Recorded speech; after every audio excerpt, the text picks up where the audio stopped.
신장 박살나고 골다공증? 피부 뒤집어져? 단백질 쉐이크 건강한 음식 아니었나요? 단백질 쉐이크에 대해 이렇다 저렇다 말이 너무 많은 요즘. 그래서 먹으라는 거야 말라는 거야 대체 어쩌라는 거야.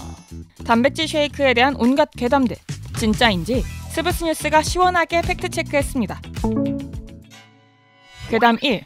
단백질 쉐이크 먹으면 정말 신장 망가지나요? 좀 신장이 고장난 2030 환자들이 많다는 혹시 뭐 외래 환자로 좀 체감을 하셨나요? 아주 많다, 폭발적이다 이렇게 얘기 드릴 수는 없고요.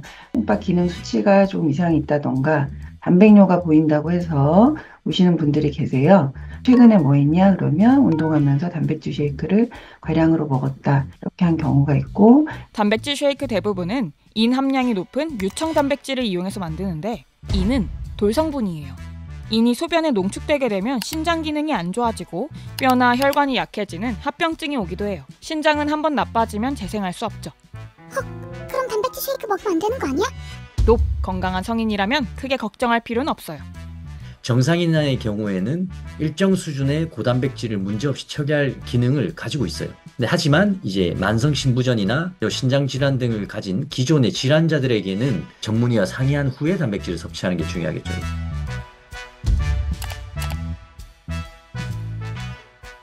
괴담 2.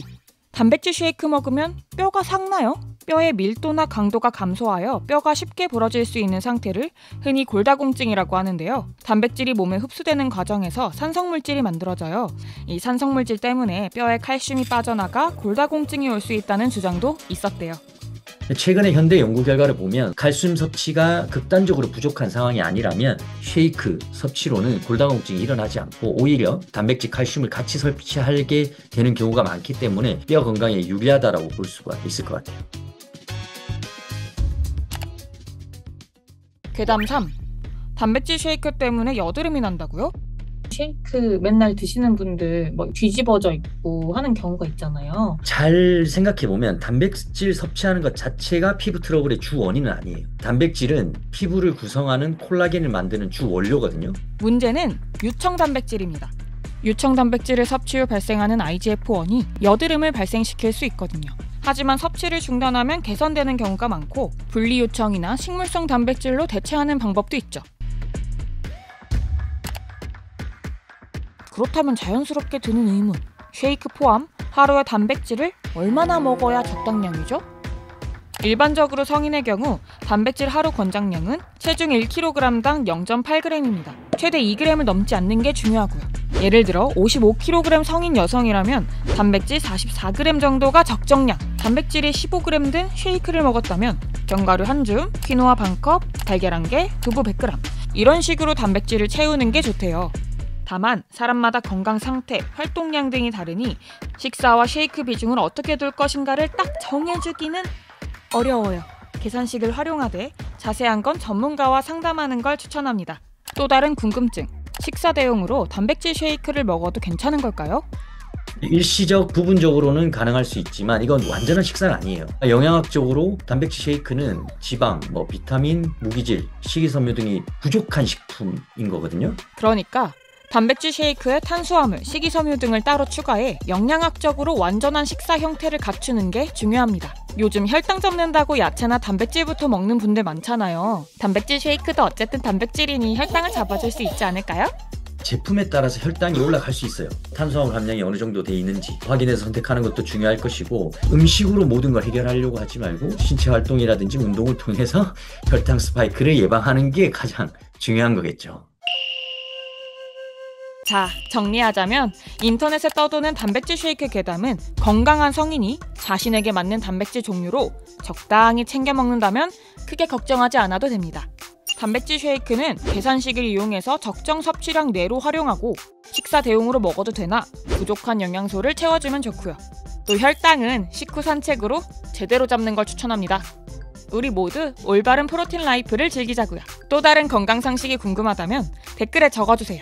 스브스 뉴스가 몽땅 알려드릴게요. 위굽이 널 만나고 난 많이 달라졌어.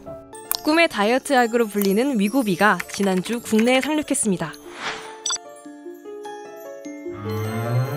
왜 꿈의 다이어트 약이냐고요? 이 약만 있으면 체중이 쭉쭉 빠지거든요. 아니 그게 말이 돼? 자, 진정하시고요. 위고비는 이렇게 생긴 펜 모양의 주사입니다.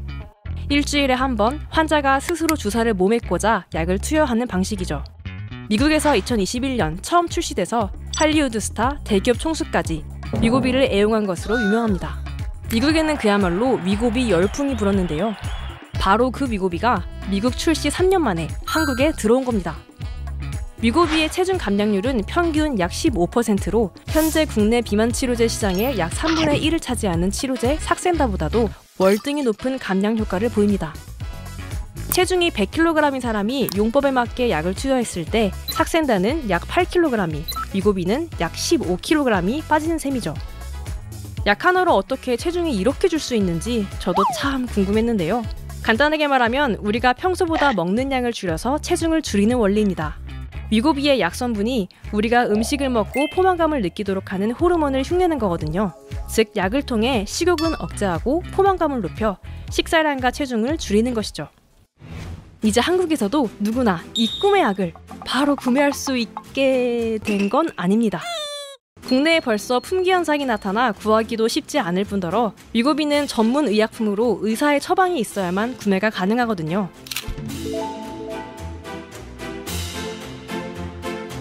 다시 말해 정상 체중이거나 저체중인 사람이 투여할 약은 아니라는 것이죠. 효과가 좋은 만큼 부작용의 위험도 있는데요. 가장 큰 부작용은 약을 투여하다가 끊게 됐을 때 다시 체중이 늘어날 수 있다는 점입니다. 위고비 투약으로 체중 감소가 일어났을 때 체지방뿐 아니라 근육량도 크게 줄어드는 것으로 알려졌는데요. 근육 손실이 커질수록 기초대사량이 낮아져서 살이 더 잘 찌는 체질이 될 수도 있죠. 가격도 만만치 않습니다. 우리나라에서 비만 치료제는 보험 적용이 안 되기 때문에 위고비의 국내 소비자 가격은 약 80만 원대로 미국 다음으로 비싼 가격이 될 것으로 예상됩니다. 비만 치료제의 보험 적용이 돼서 약 39만 원의 위고비를 투여할 수 있는 일본과 대조적이죠. 위고비의 국내 출시 소식에 한국 사람들도 여러 반응을 보이고 있는데요. 꿈의 약으로 불리는 위고비의 국내 상륙은 다가올 우리 사회에 어떤 영향을 미치게 될까요? 다이어트 일기 1일차. 자고로 다이어트의 시작은 식이 조절. 그래서 오늘은 곤약으로 한상 차려 먹었다. 맛있어.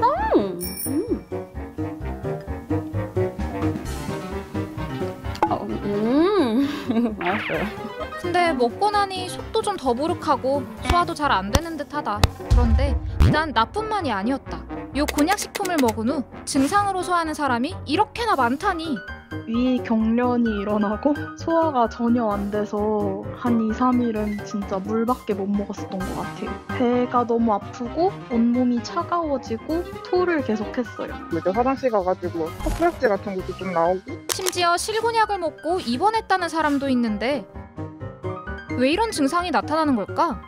먼저 곤약식품 자체는 위험한 게 아니다. 이 곤약은 구약나물의 땅속 알줄기, 이른바 구약감자를 가루로 빻은 후 수산화 칼슘과 함께 끓여서 만든 것인데 곤약의 주성분이 물을 만나면 크게 불어난다고 한다. 이게 포만감은 높은 반면 칼로리는 낮아서 나처럼 다이어트를 결심한 이들에게 매우 사랑받고 있지만 문제는 과도하게 섭취한다면 곤약은 식이섬유가 굉장히 많은 식품이에요. 식이섬유가 너무 많으면은 사람에 따라서 소화에 장애가 생기거나 위장이 좀 불편을 느끼는 경우도 있거든요. 그래서 곤약식품을 먹을 땐 최대한 천천히 잘게 씹어서 삼켜야 하고 만약 속이 뒤틀리듯 아프거나 식은땀, 구토 증상이 있다면 위경련일 수도 있기 때문에 즉시 병원에 가야 한다. 그리고 영양소가 적기 때문에 곤약식품만 먹는 건 금물. 다이어트 목적으로 곤약만 먹기보다는 다른 식사를 하면서 포만감을 달래는 용도로 곤약을 보조적으로 사용하는 것이 좋겠습니다. 구하기도 쉽고 먹기도 간편한 곤약식품. 하지만 지나치게 섭취한다면 건강을 해칠 수도 있다는 걸 잊지 말아야겠다. 다이어트도 결국 건강을 위해서 하는 거니까. 오늘의 다이어트 얘기는 여기까지. 이번 영상을 만든 PD가 추천하는 영상도 보고 가세요. 스브스 뉴스의 다른 영상을 즐기시려면 구독 버튼을 꼭 눌러주세요.